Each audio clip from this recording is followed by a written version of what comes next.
कल्पना कीजिए, एक ऐसी औरत जिसके पास न पैसा था, न ताकत, न कोई बड़ा पद, लेकिन फिर भी उसने पूरी दुनिया का दिल जीत लिया।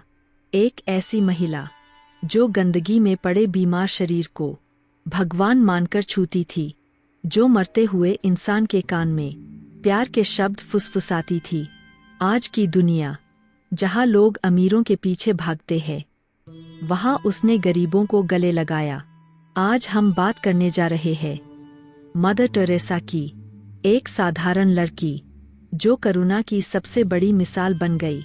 यह सिर्फ एक कहानी नहीं है, यह इंसानियत की आवाज़ है। तो अंत तक सुनिए, क्योंकि यह कहानी आपके दिल को बदल सकती है। 26 अगस्त 1910 यूरोप के एक छोटे से देश अल्बानिया में एक साधारण परिवार में एक बच्ची ने जन्म लिया। उस समय कोई नहीं जानता था कि यह बच्ची आने वाले समय में पूरी दुनिया के लिए करुणा की पहचान बन जाएगी। उसका नाम रखा गया Agnes Gongsabo-Jaxiou, जहाँ गोंगशा का अर्थ होता है फूल की कली। और सच में वह कली एक दिन पूरी मानवता के लिए प्यार का फूल बनने वाली थी। एग्नेस का परिवार अमीर नहीं था, लेकिन उनके घर में एक चीज की कभी कमी नहीं थी, दयालुता। उनकी माँ अक्सर गरीबों, बीमारों और भूखे लोगों को घर बुलाकर खाना खिलाती थीं। छोटी एग्नेस यह सब चुपचाप देखती थीं, कैसे उनकी माँ बिना किसी लालच के लोगों की मदद करती थीं। यहीं से उनके दिल में एक बीज बोया गया। जब एग्नेस सिर्फ 12 साल की थीं, तब उनके पिता का निधन हो गया। इस घटना ने उनके दिल को तोड़ दिया, लेकिन साथ ही उन्हें बहुत जल्दी जिंदगी की सच्चाई समझा दी। दर्द, कमी और अकेलापन, इन सबको उन्होंने बहुत करीब से देखा। उसी उम्र में उनके मन में एक सवाल बार बार उठने लगा, मैं अपने दर्द को किसी और के काम कैसे ला सकती हूँ? अगर मैं किसी की तकलीफ कम कर सकूं, तो क्या वही भगवान की सेवा नहीं होगी? यह कोई साधारण सवाल नहीं था। यही सवाल उनकी सोच को दूसरों से अलग बनाता था। जहाँ बाकी बच्चे अपने सपनों, खेल और भविष्य के बारे में सोचते हैं, वहीं एग्नेस दूसरों के दुख के बारे में सोचती थीं। वह समझ चुकी थीं, जिंदगी का मतलब सिर्फ खुद के लिए जीना नहीं, बल्कि दूसरों के लिए कुछ बन जाना है। यही एक सवाल, मैं किसी के काम कैसे आ सकती हूँ, धीरे धीरे उनकी पूरी जिंदगी की दिशा बन गया। यह सवाल उन्हें घर छोड़ने की हिम्मत देगा, यह सवाल उन्हें भारत तक लाएगा, और यही सवाल एक दिन उन्हें पूरी दुनिया की मदर टेरेसा बना देगा। 18 साल की उम्र, जब ज्यादातर लोग जिंदगी से कुछ पाने के सपने देखते हैं, नाम, पैसा, पहचान, उस उम्र में Agnes Gongsabo-Jaxiou, जिंदगी को कुछ देने का फैसला कर चुकी थीं। उनके दिल में वह सवाल अब और गहरा हो चुका था, अगर मेरी जिंदगी किसी और की तकलीफ कम न कर सके, तो उस जिंदगी का मतलब क्या? यह कोई भावुक पल का फैसला नहीं था, यह निर्णय सालों की सोच, दर्द और करुणा से जन्मा था। वह अपना घर छोड़ेंगी, माँ की ममता, परिवार का सहारा और सुरक्षित भविष्य, सब कुछ। उनके लिए यह आसान नहीं था। माँ की आंखों में आंसू थे, लेकिन गर्व भी था। माँ ने बस इतना कहा, जाओ बेटी, भगवान तुम्हें जहाँ भेज रहा है, वहाँ किसी की माँ बनना। 1928 में एग्नेस ने सिस्टर्स ऑफ लॉरेटो नामक संस्था ज्वाइन की, और फिर आया उनकी जिंदगी का सबसे बड़ा मोड़, भारत। भारत, जहाँ गरीबी खुलकर सामने थी, जहाँ बीमारी सड़कों पर तड़पती थी, जहाँ इंसान के लिए अदृश्य था। जब उन्होंने पहली बार कलकत्ता की गलियों को देखा, तो उनका दिल कांप उठा, लेकिन वे डरी नहीं। उन्होंने खुद से कहा, यही मेरी जगह है। लॉरेटो कॉन्वेंट में रहते हुए उन्होंने एक नया नाम अपनाया, Sister Teresa. जो आगे चलकर दुनिया की मदर टेरेसा बनी। वह स्कूल में पढ़ाती थीं, लेकिन हर दिन खिड़की से बाहर गरीबी को देखती थीं। उनका दिल ब्लैक बोर्ड से ज्यादा सड़क पर पड़े बीमारों की ओर खींचा चला जाता था। यहीं से उनके अंदर एक और आवाज उठी, एक आवाज जो उनकी पूरी जिंदगी बदल देगी। और वही आवाज अगले पॉइंट में एक ऐतिहासिक फैसला बन जाएगी। 10 सितंबर 1946 एक साधारण सा दिन नहीं था। Mother Teresa. ट्रेन में सफ़र कर रही थीं, कलकत्ता से दार्जिलिंग की ओर। लेकिन उस ट्रेन में कोई मंजिल नहीं बदली, एक आत्मा बदल गई। उस सफ़र के दौरान उनके भीतर एक गहरी आवाज़ उठी, गरीबों के बीच जाओ, सब कुछ छोड़ दो और मेरी बनो। यह कोई भ्रम नहीं था, यह कोई भावुक कल्पना नहीं थी। मदर टेरेसा इसे कहती थीं, Call within a call. यानी भगवान की पुकार के भीतर एक और पुकार। वे पहले ही एक नन थीं, सेवा कर रही थीं, स्कूल में पढ़ा रही थीं, लेकिन यह आवाज़ कुछ और चाहती थी। किताबों से नहीं, घावों से बात करो। उस दिन के बाद मदर टेरेसा का मन कभी शांत नहीं हुआ। क्लासरूम की दीवारें उन्हें कैद जैसी लगने लगीं। हर दिन सड़कों पर पड़े बीमार, भूखे और मरते लोग उनके मन में एक सवाल छोड़ जाते, अगर मैं यहाँ सुरक्षित हूँ तो ये लोग क्यों नहीं? इस आवाज़ को मानने का मतलब था सुरक्षा छोड़ना, नियम तोड़ना, अकेले खड़े होना। लेकिन मदर टेरेसा जानती थीं, अगर मैंने इस आवाज़ को अनसुना किया तो मैं जिंदा तो रहूंगी, पर सच्ची नहीं।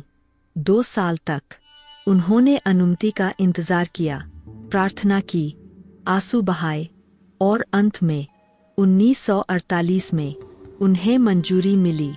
उन्होंने लॉरेटो कॉन्वेंट छोड़ा, सिर्फ एक सफ़ेद साड़ी पहनी, नीले बॉर्डर के साथ। उनके पास न पैसा था, न योजना, न कोई टीम, सिर्फ एक चीज थी, अटूट विश्वास। और उसी दिन एक शिक्षिका सड़कों की सेविका बन गई, एक नन गरीबों की मां बनने निकली। अगला कदम और भी कठिन था। अब उन्हें सिर्फ सुनना नहीं था, कुछ करना था। 1948. कलकत्ता की सड़कों पर एक दुबली सी महिला सफ़ेद साड़ी में नंगे पांव चल रही थी। न कोई पहचान, न कोई पद, न कोई सहारा, सिर्फ एक दिल जो दूसरों के दर्द से भर चुका था। वह थी Mother Teresa. उन्होंने सबसे पहले कोई बड़ा आश्रम नहीं बनाया, कोई दान नहीं मांगा। उन्होंने सड़क पर पड़े इंसान को अपना पहला आश्रम बनाया। उन्होंने एक मरते हुए आदमी को देखा जिसका शरीर कीड़ों से भर चुका था। लोग उससे दूर भाग रहे थे। मदर टेरेसा झुकीं, उसे अपने हाथों से उठाया, साफ किया और कहा, अब तुम सड़क पर नहीं मरोगे, तुम प्यार के साथ मरोगे। उनका मानना था दुनिया की सबसे बड़ी बीमारी टीबी या कुष्ठ नहीं, बल्कि अकेलापन और उपेक्षा है। उन्होंने सिखाया, गरीबी सिर्फ भूख नहीं होती, गरीबी होती है किसी का आपको न देखना। धीरे धीरे कुछ लड़कियां उनके साथ जुड़ने लगीं। उनके पास न अस्पताल था, न दवाइयाँ, लेकिन जो था वह अमूल्य था, करुणा। उन्होंने एक छोड़ी हुई इमारत में मरते हुए लोगों के लिए एक छोटा सा घर शुरू किया। निर्मल हृदय यानी शुद्ध दिल का घर। यह कोई जगह नहीं थी, यह एक वादा था, यहाँ कोई अकेला नहीं मरेगा। यहीं से मदर टेरेसा का काम सिर्फ सेवा नहीं रहा, यह एक आंदोलन बन गया। 1950 का साल, कलकत्ता की गलियों में सेवा की एक छोटी सी चिंगारी अब आग बन चुकी थी। मदर टेरेसा अब अकेली नहीं थीं। उनके साथ कुछ और महिलाएं थीं जिन्होंने आराम, सुरक्षा और पहचान सब कुछ छोड़ दिया था। 7 अक्टूबर 1950 एक ऐतिहासिक दिन बना। उस दिन Missionaries of Charity नाम की संस्था को औपचारिक रूप से मान्यता मिली, लेकिन मदर टेरेसा ने कहा, यह संस्था नहीं है, यह प्यार का परिवार है। इस मिशन का उद्देश्य बहुत सीधा था, लेकिन बहुत गहरा। भूखों को खाना, नंगों को कपड़े, बीमारों को इलाज, मरते हुए को सम्मान, टूटे दिलों को अपनापन। मदर टेरेसा ने अपनी बहनों से कहा, हम यहाँ लोगों को बदलने नहीं आए, हम यहाँ लोगों को प्यार महसूस कराने आए हैं। उनका नियम था सादगी, आज्ञाकारिता और सबसे ऊपर निस्वार्थ सेवा। नीली बॉर्डर वाली सफ़ेद साड़ी उनकी पहचान बन गई। यह साड़ी एक वर्दी नहीं थी, यह एक संदेश थी, मैं तुम्हारे बीच हूँ। धीरे धीरे यह मिशन कलकत्ता से निकला, भारत के शहरों में फैला और फिर दुनिया के देशों में जहाँ भी गरीबी, बीमारी और अकेलापन था, वहाँ मिशनरीज ऑफ चैरिटी पहुँच गए। लेकिन जितना नाम बढ़ा, उतनी ही आलोचनाएं भी बढ़ी और वहीं से मदर टेरेसा की असली परीक्षा शुरू हुई। जैसे जैसे मदर टेरेसा का काम दुनिया में फैलने लगा, वैसे से सवाल उठने लगे। लोगों ने कहा, इतनी गरीबी क्यों है? इलाज आधुनिक क्यों नहीं? इतनी प्रसिद्धि क्यों? कुछ लोगों ने उनकी नीयत पर भी सवाल उठाए, लेकिन मदर टेरेसा चुप रहीं। उन्होंने कहा, आलोचकों के लिए नहीं, उन लोगों के लिए काम करती हूँ जिनके पास आवाज नहीं है। उनके लिए सेवा कोई प्रोजेक्ट नहीं थी, यह पूजा थी। वे मानती थीं, असफल हो सकती हूँ, लेकिन प्यार में कमी नहीं होनी चाहिए। आलोचना के साथ साथ शारीरिक कष्ट भी आए, बढ़ती उम्र, बीमारियां, कमजोर शरीर, लेकिन उनका हौसला कभी कमजोर नहीं हुआ। एक बार उनसे पूछा गया, आप थकती नहीं है? उन्होंने मुस्कुराकर कहा, जब आप किसी के लिए भगवान का काम करते हैं तो थकान भी प्रार्थना बन जाती है। मदर टेरेसा ने कभी सफाई नहीं दी, कभी बहस नहीं की। उनका जवाब हमेशा एक सा था, सेवा जारी रही। दुनिया कुछ भी कहे, उन्होंने अपना रास्ता नहीं बदला और यही कारण था कि दुनिया उन्हें सुनने पर मजबूर हो गई। अब समय था उस पहचान का जो सेवा को सम्मान में बदल दे। 1979 पूरी दुनिया की नज़र एक छोटी सी महिला पर टिक गई। वह कोई नेता नहीं थी, कोई वैज्ञानिक नहीं थी, कोई अमीर उद्योगपति नहीं थी, फिर भी उन्हें मिला Nobel Peace Prize. जब उनसे पूछा गया, आपको यह पुरस्कार क्यों मिला? मदर टेरेसा ने कहा, यह मेरा नहीं, गरीबों का सम्मान है। नोबेल प्राइज के साथ एक बड़ी रकम भी मिली, लेकिन मदर टेरेसा ने वह पैसा अपने लिए 1 रुपया भी नहीं रखा। उन्होंने कहा, इस पैसे से भूखे पेट भरेंगे, मैं नहीं। उनसे उम्मीद की जा रही थी बड़ा भाषण, शानदार दावत, भव्य समारोह, लेकिन मदर टेरेसा ने नोबेल की आधिकारिक दावत रद्द करवा दी और कहा, उस पैसे से गरीबों को खाना खिला दीजिए। पूरी दुनिया उनकी सादगी देखकर हैरान रह गई। न कोई सोना, न कोई आलीशान कपड़े, वही सफ़ेद साड़ी, नीली बॉर्डर के साथ।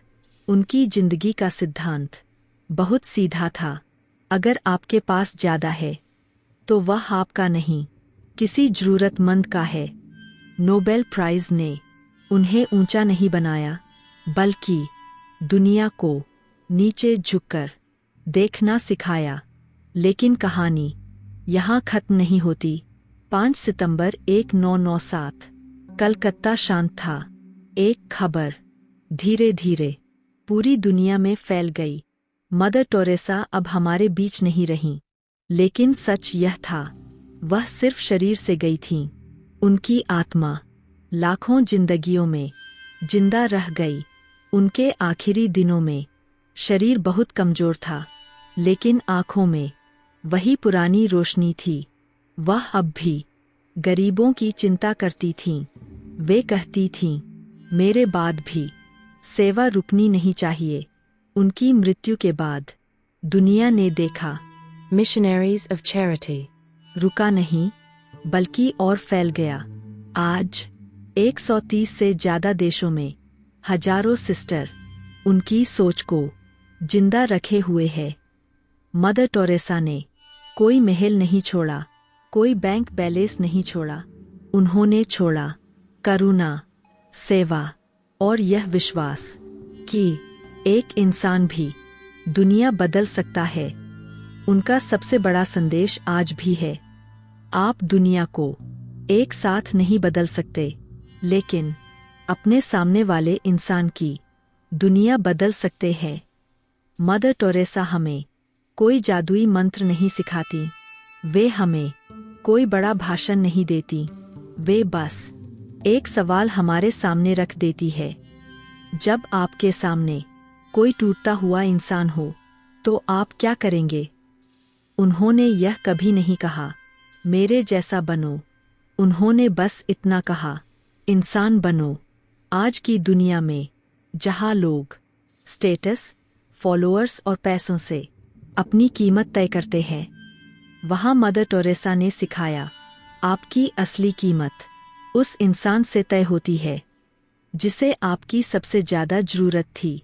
उन्होंने हमें दिखाया कि सेवा के लिए बड़े मंच की ज़रूरत नहीं होती, करुणा के लिए डिग्री नहीं चाहिए और इंसानियत के लिए कोई शर्त नहीं होती। मदर टेरेसा ने गरीबी को नज़रों से नहीं देखा, उन्होंने दिल से महसूस किया।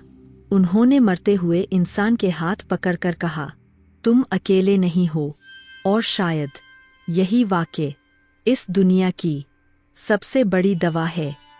आज अगर हम ईमानदारी से पूछें, क्या दुनिया को और मदर टेरेसा चाहिए, तो जवाब होगा नहीं। दुनिया को मदर टेरेसा जैसा दिल चाहिए, एक ऐसा दिल जो जल्दी जज न करे, जो दर्द से भागे नहीं, जो मदद से पहले सवाल न पूछे। मदर टेरेसा की विरासत इमारतों में नहीं है, पुरस्कारों में नहीं है, इतिहास की किताबों में भी नहीं।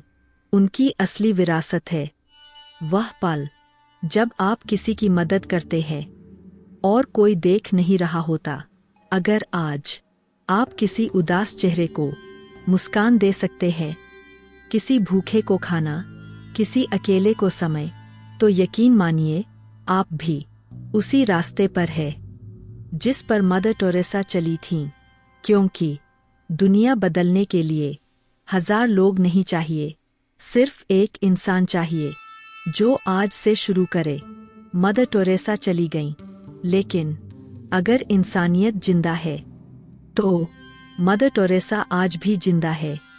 अगर यह कहानी आपके दिल को जरा सा भी छू गई हो, अगर मदर टेरेसा की यह सोच आपको एक बेहतर इंसान बनने की प्रेरणा देती हो, तो इस वीडियो को लाइक जरूर कीजिए ताकि यह संदेश और लोगों तक पहुंच सके। कमेंट में बस एक शब्द लिखिए, Backhand index pointing right, humanity first. ताकि हमें पता चले कि इंसानियत अभी जिंदा है। और इस वीडियो को शेयर कीजिए उन लोगों के साथ जिन्हें आज उम्मीद की सबसे ज़्यादा ज़रूरत है, क्योंकि हो सकता है आपका एक शेयर किसी की ज़िंदगी बदल दे।